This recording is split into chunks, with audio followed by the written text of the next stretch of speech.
刚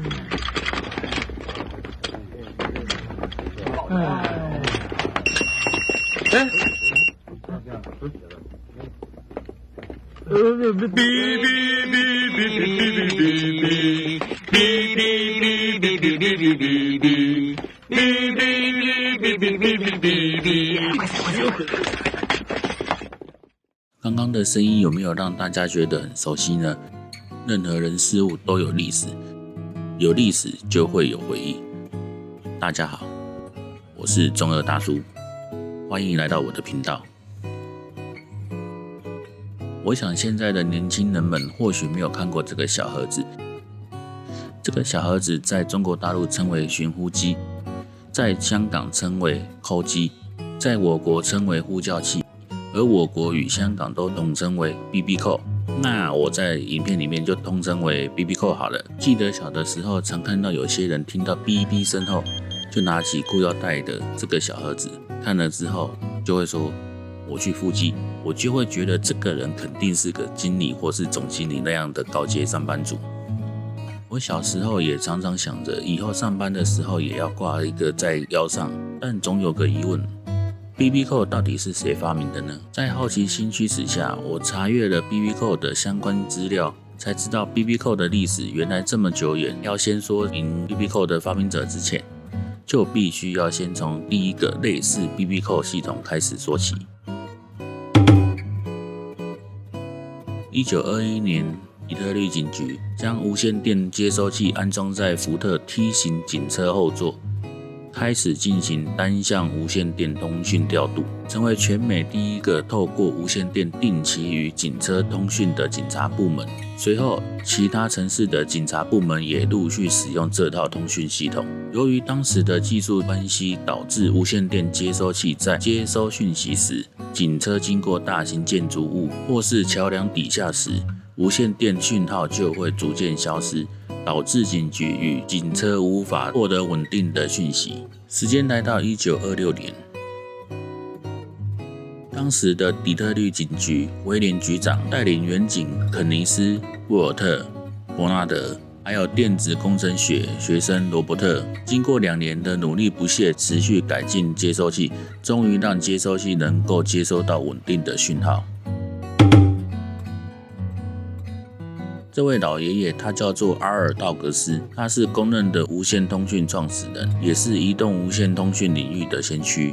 阿尔出生于1918年的加拿大安大略省多伦多，在美国俄亥俄州克里夫兰长大，发明了许多通讯设备，并申请专利。1949年为第一台 BB 扣申请专利，并在纽约市的犹太医院进行第一次使用。可惜的是，这项新发明并没有让这些医护人员留下好的印象。大多数医护人员说，这 BB 声设备会让患者感到不安，甚至有些医生担心这声音会打断他们的高尔夫球比赛。2000年，麻省理工学院颁发勒梅尔森麻省理工学院终身成就奖，感谢这位发明了第一台对讲机——民用频段无线电对讲机 BB 扣无线电话的先驱发明家。可惜这位先驱发明家在同年12月21日去世，享年82岁。将 BB 扣商业化的厂商就是电信装置制造商 Motorola。他们在1956年发明第一台携带式无线电接收器，在纽约市西奈山医院大楼安装了无线电系统，安排了11位操作员与175台携带式无线电接收器进行试验。1959年 Motorola 创造了呼叫器一词。Motorola 最著名的电信装置就是 BB 扣和手机。BB 扣可以分为单向与双向。单向接收器的 BB 扣可分为3代机型：第一代单音型，第二代数字显示型，第三代文字数字显示型。1964年推出商业上第一台单音型 BB 扣 Patchpoint One。在当时的美国，主要是以警报接收器为主，特别是对消防人员执行任务时非常实用。之后，医院以及大范围工厂也都开始使用这个装置。1975年 ，Motorola 在美国推出 PatchPoint 2。虽然这次的产品尺寸比 PatchPoint 1还要小，但它的扬声器位置是在顶端，因此警报蜂鸣声很容易被衣物盖住而忽略掉。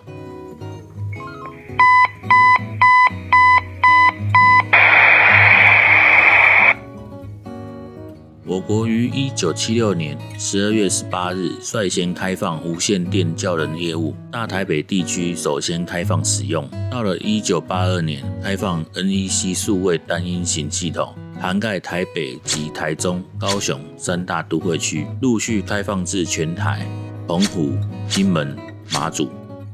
第一代单音型 BB Call 没有萤幕显示，只能靠发出单音的哔哔声来提醒用户有人呼叫。具体操作方式就像这样，呼叫者需先打电话至呼叫中心，留下 BB Call 号码后，再转述想跟用户说的话。用户收到提示声后，再回拨至呼叫中心，呼叫中心的电话秘书转述留言。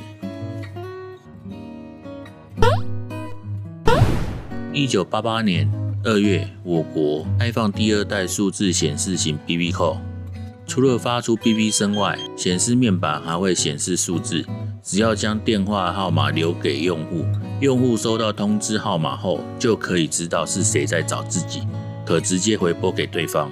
第二代数字显示型 BB Call 让时下年轻人发展出一套数字谐音密码，开启了当代的加密解码时代。有些则是特殊沟通暗语，例如数字密码520，谐音代表我爱你。而数字密码530就表示我想你。